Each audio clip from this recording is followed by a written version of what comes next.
다니엘이 본 환상 때문에 오늘 본문을 보면 근심했다, 번민했다 이런 표현을 하고 있습니다. 그 환상의 내용이 너무나 심각하고 그리고 두렵고 무서운 환상이었기 때문에 그는 생각하면서 근심할 수밖에 없었고 번민할 수밖에 없었던 거죠. 우리도 살다 보면 근심되고 번민한 일들이 생기죠. 염려스러운 일이 생길 때가 있습니다. 그때에 그 염려스러운 일을 끌어안고 염려하고 근심하고만 앉아 있으면 그 문제는 풀리지 않습니다. 염려나 근심이 사라지지를 않습니다. 그와 같은 일이 생길 때에 우리들이 해야 할 일은 하나님 앞에 먼저 기도하며 왜 이와 같은 일이 내게 일어나는지를 물어야 하고, 그리고 그 모든 어렵고 힘든 문제들을 해결해 주실 것을 하나님 앞에 기도해야 합니다. 오늘 다니엘도 근심하며 번민할 때에 여호와의 보좌 곁에 있는, 앞에서 보면 그 거룩하시고 흠없는 분이 계시는데 거기에 천천히요 그 앞에 모셔 선 자는 만만이라 섬기는 자와 옆에 선 자들을 말씀하고 있잖아요. 10절 말씀에 보면 그렇게 옆에 있는 섬기는 자들이죠. 수종드는 자들이에요. 천사를 일컫는다 이렇게 말을 하는데 묻습니다. 되게 묻기를 이 진상이 왜 뭐냐 근심하며 물을 때 그 해석을 알려주더라 하는 이야기입니다. 하나님 앞에 묻고자 할 때 하나님은 알려주시는 하나님이세요.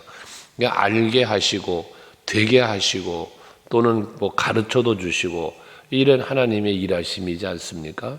그래서 항상 여러분들이 하나님을 찾고 하나님을 바라볼 때 하나님은 여러분들에게 해답을 주신다. 이 다니엘의 번민과 근심은 요한계시록 5장에 보면 하나님께서 사도 요한에게 이제 이렇게 계시를 하시잖아요. 여러 가지 보여주잖아요. 그 중에 인봉한 책을 만났는데 보여주시는데 이 책을 열 자가 없더라는 거예요. 이 책을 봉인한 걸 열어서 볼 수 있어야 되는데 이 열 자가 없다.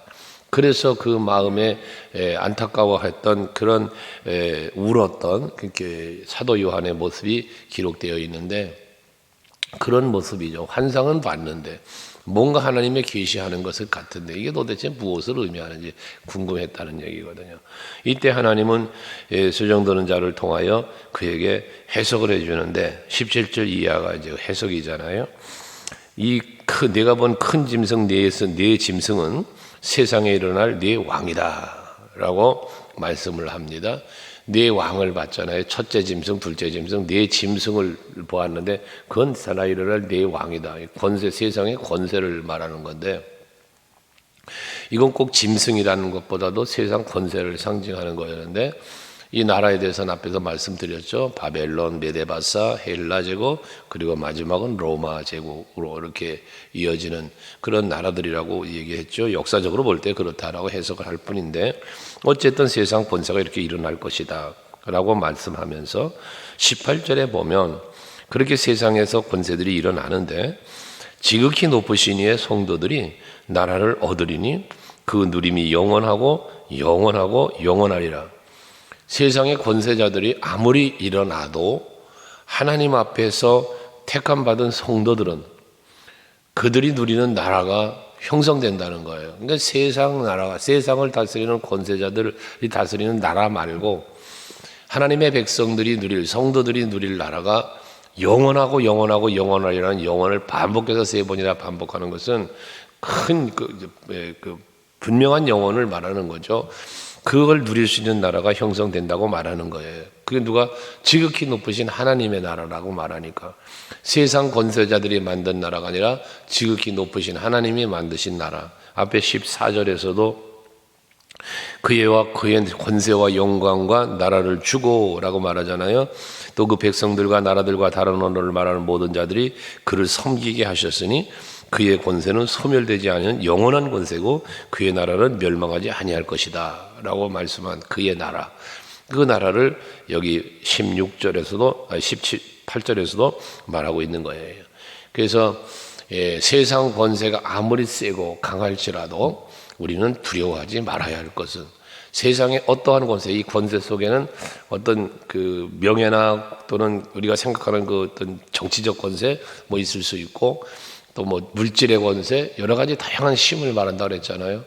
그것이 아무리 여러분을 힘들게 해도 하나님이 허락하고 하나님이 인도하시는, 여러분들을 위하여 예비된 나라로 인도하시니 우리는 그 나라를 바라보며 사는 것이 소망이다. 어제 수요 예배도 말씀을 드린 바 있습니다. 그러면서 이제 19절 이하에 그 꿈 얘기를 다시 한번 다니엘이 이 천사에게 하는 거죠. 거기 보면 19절 20절 말씀에 보면 넷째 짐승에 대한 질문을 합니다. 왜냐하면 넷째 짐승이 너무나 사납고 강하고 무서워 보였기 때문에 이 넷째 나라에 대한 질문을 하는데, 그 짐승에 대해서는 모든 짐승들과는 달랐다라고 말하면서 심히 무섭더라. 이는 새요 발톱은 노시요 먹고 부서뜨리고 나머지는 발로 밟았으며, 이 모든 나라보다 강한 나라, 그리고 모든 민족을 짓밟고 점령해 갔던 그러한 나라가 였다라는 거예요. 그만큼 큰 힘을 가지고 있었다는 거죠. 거기다 또 20절에 보면 그 머리엔 10뿔이 있다. 그 외에 또 다른 뿔이 또 나온다. 이 뿔은 힘을 상징하는데, 이렇게 권세 있는 자들이 계속해서 일어나고 있음을 말하는 거예요. 한 왕으로 끝나는 것이 아니라 계속해서 이 나라가 번성해 가면서 강한 힘을 가지고 지배해가는 그런 힘의 지배가 계속되고 있다는 얘기거든요.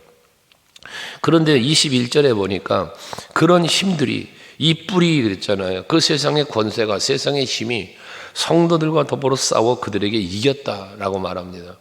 성도들을 이겼다는 얘기거든요. 이건 뭐냐면 성도들이 고난을 당하는 걸 말하는 거예요. 이 핍박으로 인하여 당하는 성도들의 고난을 말합니다. 이 권세에 졌다는 거예요. 예수님도 세상의 권세 앞에 지셨죠. 처음에 십자가에 지실 때까지는 지신 거예요. 하지만 그 지는 것은 진 게 아니라 결국 부활로 승리하셨지 않았습니까? 나중에 재림에서는 오히려 심판주로 오신다고 했으니 승리하신 예수예요. 그래서 예수님은 제자들에게 말하는 거예요. 너희가 세상에서 환난을 당하나 담대해라. 왜? 내가 세상을 이기오노라. 십자가 지시고 부활하시기 이전 요한복음 16장에서 그 말씀을 하시는 거예요. 예수님이 세상을 이겼답니다. 그러면 세상을 이기는 이김이 무엇입니까? 그 이김은 이것이니 하면서 세상을 이긴 이김에 대해서 말씀하실 때 예수 그리스도의 부활의 승리가, 그 세상의 권세가 나를 영원히 죽일 수 없고 영원히 나를 멸할 수 없다는 사실을 말씀하는 거 아니에요?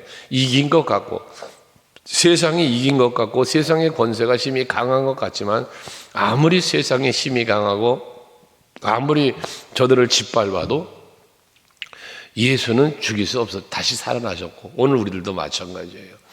복음이라는 게 그런 거예요. 하나님의 말씀, 하나님의 나라는 그 어떠한 힘의 권세 앞에도 멸망당하지 않는다.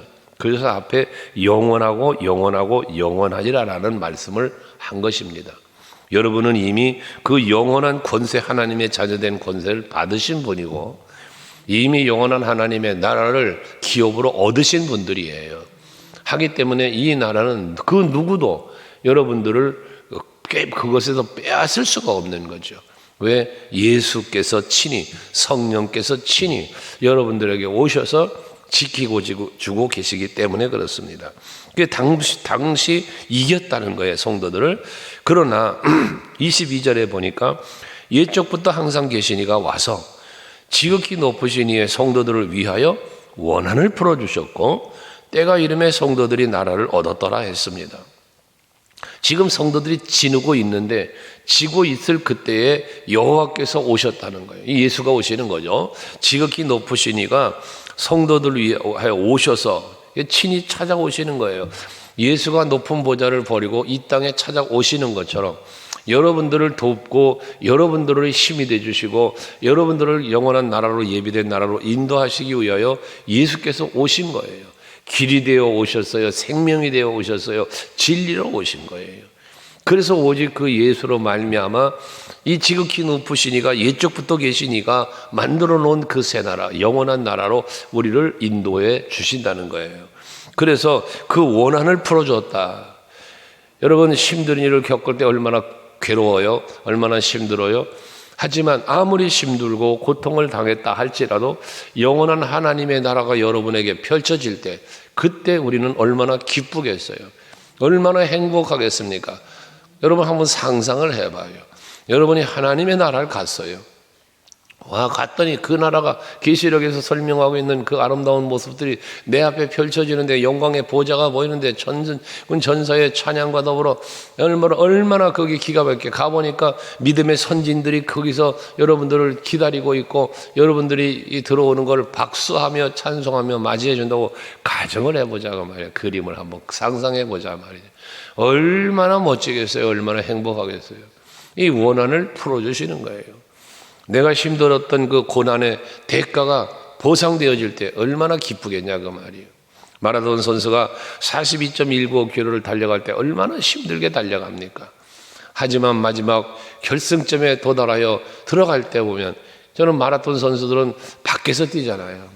그러다 마지막에 메인 스타디움에 들어가잖아요. 그 마지막 메인 스타디움에 들어가서 운동장을 돌 때 그 수많은 관중들이 그들의 그 뛰는 것을 보며 박수하며 그러지 않습니까? 나중에 월계관을 씌워주고요. 저는 다른 경기보다도 이 마라톤을 보면 꼭 성도들의 신앙생활을 생각하게 해요. 마지막 때 하나님이 씌워줄 면류관이 생각나기도 해요. 여러분, 그런 것처럼 하나님께서 원한을 풀어주고 때가 이르니까 성도들이 나라를 얻었더라 그랬잖아요. 여러분들도 나라를 얻어요. 여러분을 위한 예비된 나라가 있으니까요. 여러분들을 위하여 처소가 예비되고 있으니까요. 지금 때가 되면 하나님 예수께서 여러분 영접하러 오신다 그랬잖아요. 처소가 예비되어 온다고 그랬어요. 여러분들이 아직도 이 땅에 사는 것은 여러분들을 위한 처소가 지금도 예비되고 있는 중인 거예요. 그 처소가 완성되면 여러분 데리러 오실 거예요, 예수께서. 그러니 주님 오실 날 기다리면서 그 하나님의 영원한 나라에 예비되어 있을 나의 처소를 바라보시면서 열심히 기도하고 하나님의 기쁨이 되는 삶을 살 수 있는 여러분 될 수 있기를 바랍니다. 23절 이하에 그렇게 이제 다니엘이 꿈에 대한 이야기를 다시 한번 한 거거든요. 그랬더니 그 전사가 다시 그에 대해서 해석을 하기를, 넷째 짐승이 너무 힘이 강하고 그래서 너 두려워고 걱정했는데 걱정하지 말아라는 거지. 거기 보면 넷째 짐승은 땅의 넷째 나라라는 거예요. 이 다른 나라보다 달라서 온전 천하를 삼키고 밟아 부서뜨릴 것이라는 거거든요. 앞에서도 말한 것처럼 영토를 확장해가는, 그 온 나라를 지배해가는 그런 시대가 올 거라는 이야기예요. 역사적으로 볼 때 알렉산더 대왕을 이야기해요. 우리는 이 알렉산더 대왕이 얼마나 그 영토를 확장했습니까? 넓은 영토를 확장했어요. 정복을 하며 다스렸던 왕이에요. 그 시대에 정복한 게 지금으로 말하면, 지금 지도로 말하면 유고슬라비아부터 파키스탄에 이르기까지의 지경을 정복한 거예요. 어마어마한 나라를, 영토를 확장한 거죠. 그렇게 힘 있는 나라가 되어 부스뜨리게 될 것이라는 거예요. 그러면서 이 모든 것들을 다스리고 복종하게 되어질 것인데, 25절에 보면 그렇게 확장되는 나라가 되고 그렇게 강한 힘을 얻게 되어지니까 그가 장차 지극히 높으신 이를 말로 대적하며 또 지극히 높으신 이의 성도를 괴롭게 할 것이며 라고 해요. 하나님을 대적하고 또 성도들을 괴롭게 한다는 거예요. 이 로마, 이 넷째 나라는 로마를 한다고 하는데, 사실 그 우리가 아는 바처럼 네로 황제에 대한 이야기를 우리 너무나 잘 알잖아요. 이 얼마나 미친 사람인지, 정신병자 같은 사람인지, 시내에서 불을 질러놔 놓고 그걸 쳐다보며 즐겼다지 않습니까? 기독교인들은 얼마나 박해를 했습니까? 짐승의 밥이 되게 만들어 놓고 그 주경기장에다가 그런 못된 짓을 하면서 그걸 즐기고 있고, 이런 사람 아니었어요? 마치 그런 네로와 같은 사람의 일이 벌어진다는 거예요. 하나님을 두려워하지 않고 성도를 괴롭게 하는 이런 거. 왜 그럽니까? 세상 권세를 가졌기 때문에. 그것 가지고 그 세상 권세 때문에 두려운 게 없는 거예요. 여러분, 우리는요, 세상의 힘, 세상적인 힘을 아무리 가졌다 할지라도 하나님을 두려워하는 마음이 있어야 돼요. 어제도 전도 기원하고 왔던 교회 목사님과 장로님과 우리 장로님하고 같이 이렇게 차 한잔 마시며 대화를 나누면서도 그런 얘기를 했습니다만은, 하나님의 그 목사님이 그런 얘기를 하시더라고요. 하나님의 사랑을 많이 생각하는데 하나님을 두려워할 줄 아는 마음이 있어야 된다.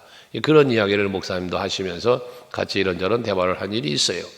그렇습니다. 저도 여러분에게 늘 말씀드리잖아요. 하나님의 사랑만 우리는 생각하면 안 된다.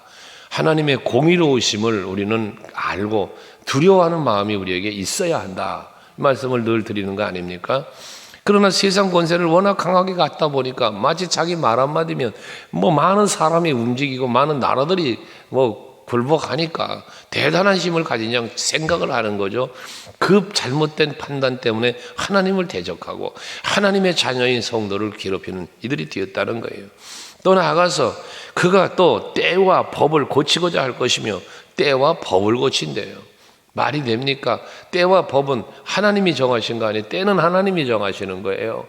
여러분, 하루가 이 지구가 돌면서 하루가 지나고 또 공전자전하면서 이 1년이 가고 그러는 거 아니에요. 그 모든 만물의 섭리를 하나님이 하시는 건데, 이게 마치 태양이 떠오르는 것도 내가 떠오르게 하는 것처럼 때를 지가 주관하려고 하고 법도 지 마음대로 만들려고 하고, 세상의 모든 법은 하나님의 법인 율법을 기준한다는 사실을 망각하는 거죠. 여러분, 세상에 존재하는 모든 법은 하나님의 말씀으로 출발되는 거예요. 인류의 시작인 아담에게부터 시작된 하나님의 법, 선악과 먹지 말아라, 먹으면 반드시 죽는다. 이게 하나님의 법이에요. 모세를 통하여 준 십계명, 그리고 모든 말씀, 성경에 기록된 모든 말씀들, 이 하나님의 법이거든요. 이 세상의 법이 하나님의 법 위에 있을 수가 없는 거예요. 하기에 우리는 모든 법 위에 하나님의 법이 있다는 사실을 잊지 말고, 그렇다고 세상 법을 어기라는 말이 아니죠. 세상 법을 또 지키되 하나님의 법을 더 소중히 여기고 살아가야 되는 우리들이라는 사실을 알자 그 말이요. 예수님도 세금 내라 그러니까 가이사의 것은 가이사에게, 하나님 것은 하나님께, 이런 말을 하면서, 베드로 보고 가서 고기 잡으면 입에 돈이 있을 거야. 그래가지고 성전세 내고 그러셨잖아요. 세상 법은 세상 법이에요. 그러나 우리는 성도는 하나님의 법을 더 소중히 여기며 살아야 될 것이다. 이걸 분명히 아셔야 될 것 같아요. 하지만 이렇게 저들이 하나님 대적하고 성도들을 또는 시대를 지배해 보려고 하지만 26절, 그러나 심판이 시작되면 그는 권세를 빼앗기고 완전히 멸망할 것이요 했습니다. 세상의 권세는 하나님의 심판 앞에 다 무너진다는 거죠. 다 빼앗긴다는 거예요. 하나님의 심판이 되면 세상에서 누렸던 모든 권세, 하나님을 대적했던 모든 무리들은 다 빼앗기고 멸망한다는 거죠. 그러면서 27절, 나라와 권세와 온천한 나라들의 위세가 지극히 높으신 이의 거룩한 백성에게 붙임 바 되리니 그의 나라는 영원한 나라라 모든 권세에 있는 자들이 다 그를 섬기며 복종하리라. 최후 승리는 여호와의 승리요, 최후 승리는 성도들의 승리입니다. 여러분들이 최후 승리자가 되는 거예요. 그렇게 될 수 있도록 우리로 하여금 이기는 자, 승리자가 될 수 있도록 예수께서 역사해 주신 거고 또 성령이 일하고 계시는 겁니다. 오늘도 하루를 사시면서 승리하는 하루가 되시기를 바랍니다. 세상을 이기시기 바랍니다. 세상을 이겨야 돼요. 환경을 이겨야 돼요. 여러분 자신도 이겨야 됩니다. 그래서 그를 위해서 바울 말한 것처럼 선한 싸움 싸우셔야 돼요. 이기려면 싸워야 됩니다. 오늘 아침도 여러분들은 잠자리를 박차고 일어나서 성전에 나오기까지 여러분 잠과 싸운 거 아니에요. 이긴 거예요. 여러분 자신과 싸운 거예요. 이기신 거예요. 이제 이것처럼 오늘도 한날 어디를 가든지 무엇을 하든지 다 싸워야 해요. 싸워서 이기는데 그 싸움은 영적 싸움이 되어야 돼요. 육체를 위한 싸움이 아니라, 혈과 육에 대한 싸움이 아니라 여러분 영과의 싸움, 영적 싸움이 돼요. 악의 권세 이기고 세상 이기고 유혹을 이기고 믿음에 승리하는 한날이 되셔서 그로 인하여 누려야 할 많은 은혜와 복이 누려지는 복된 하루 되시길 주의 이름으로 축복합니다.